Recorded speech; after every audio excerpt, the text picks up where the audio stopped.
Good evening and welcome to Tucker Carlson Tonight. So much going on right now in the news. New developments from every direction. Much of it seems unrelated, a lot of it shocking. Here's the way to understand it. In an election year, everything significant that happens is about the election.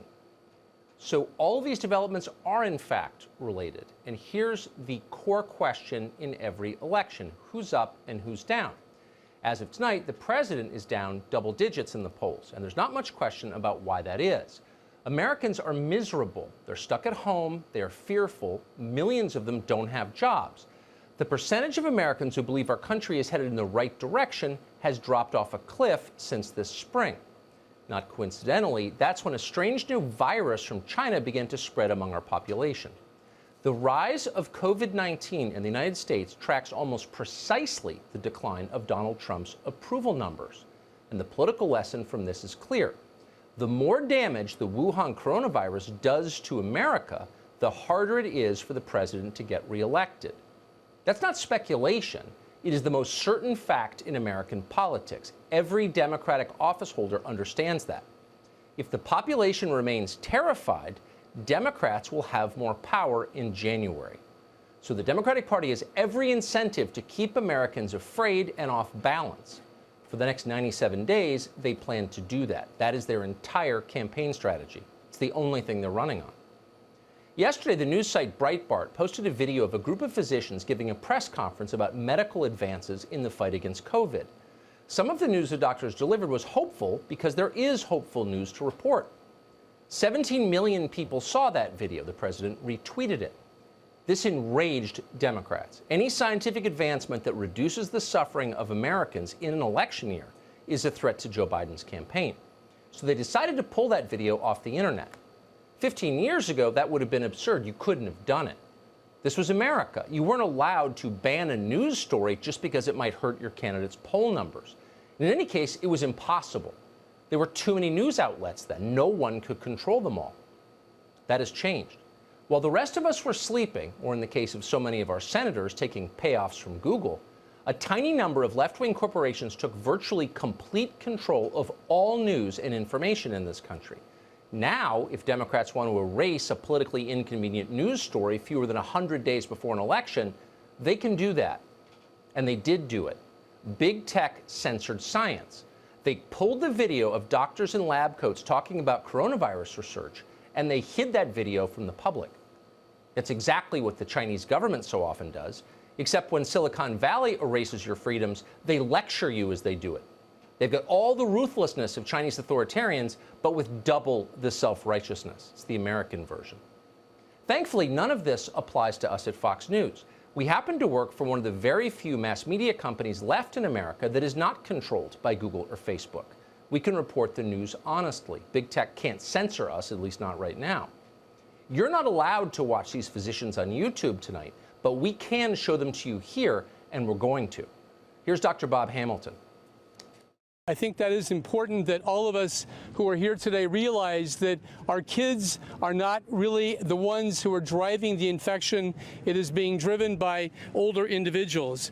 And yes, we can send the kids back to school, I think, without fear. We need to not act out of fear. We need to act out of science. We need to do it. We need to get it done. What you just heard is not a crackpot theory. It is at the center of mainstream science. Increasingly, what you just heard represents the consensus among physicians and researchers around the world. Children are not meaningful vectors for the coronavirus. Worldwide, there is not a single recorded case of a student infecting a teacher with the virus, not one case. And that's why so many nations around the world are reopening their schools this fall. But we're not.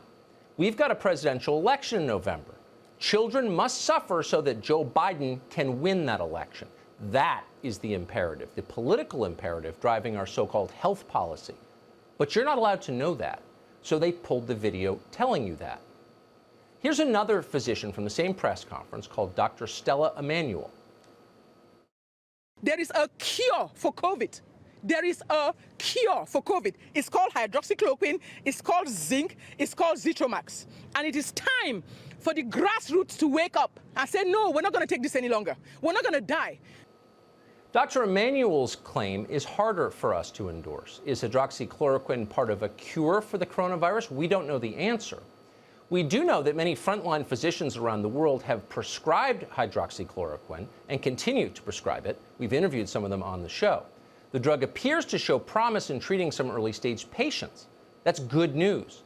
The science on hydroxychloroquine is not settled either way. Science rarely is settled. That's why it's science and not, for example, radical feminist theory. Science is constantly evolving as we test and retest our assumptions against observed reality. That's the whole point of science. Unfortunately, reality is not the point of politics. Winning is the point of politics, so they scrubbed that video. Here's more of it. My message to Dr. Anthony Fauci is, when is the last time you put a stethoscope on a patient? That when you start seeing patients, like we see on a daily basis, you will understand the frustration that we feel. And you need to start feeling for American people like we, the frontline doctors, feel. And you need to start realizing that they are listening to you. And if they're going to listen to you, you got to give them a message of hope. Oh, that clip enraged them. Because above all, you must never mock the sainted Anthony Fauci. Under no circumstances can you note that Dr. Fauci is in fact very often a hypocritical buffoon who refuses to admit what he clearly doesn't know. If you say that out loud, they will cancel you. Fauci is too useful to the Biden campaign. So until November, Fauci's word must be law even when it doesn't make sense. Criticize Fauci and you will disappear from the internet. And so Dr. Emanuel disappeared from the internet. And then Google's countless toadies online did the cleanup work, the ugly stuff. The Daily Beast attacked Dr. Emanuel for the crime of getting her medical degree in Africa, and then suggested she believed in witchcraft because, you know, Africans do that, right? So political correctness is fine with the Daily Beast most of the year. But this is election season, so Dr. Emanuel must be destroyed. The Daily Beast was happy to help achieve that. So, by the way, were the think tank libertarians, including some still posing as conservatives, people you read, people who work for places you probably have sent money to. You saw them on Twitter today, helpfully reminding you that this variety of censorship isn't really censorship because the government isn't doing it. Oh. They didn't explain exactly why that distinction matters to anyone. In fact, censorship is always bad, whether it's imposed by Congress or whether it's imposed by monopolies that only exist because they receive special carve-outs granted to them by Congress. It doesn't matter. Censorship is always wrong. Censorship does not improve public health.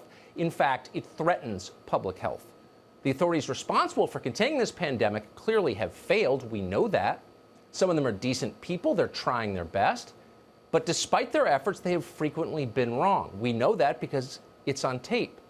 So what we desperately need now, as we always do in crisis, and especially in a crisis that can be solved by science, is more voices in the conversation, not fewer. Want proof? Here's the Surgeon General. Remember when he told us this?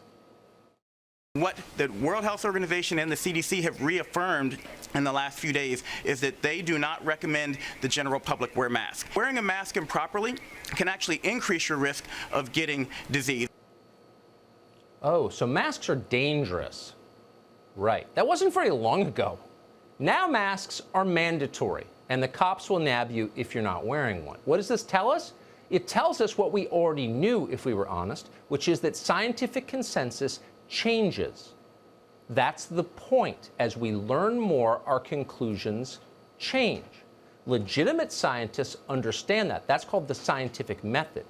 Big tech companies don't care one way or the other because their goal is not the truth. Their goal is to control the outcome of an election. It's not to protect public health. This isn't about public health, and it's not about science. It never was. It's about power. And no one in the history of the world has ever had more power than Google and Facebook have right now. So we should have seen this coming. People with power abuse that power, and people who have absolute power abuse it absolutely, as we learned.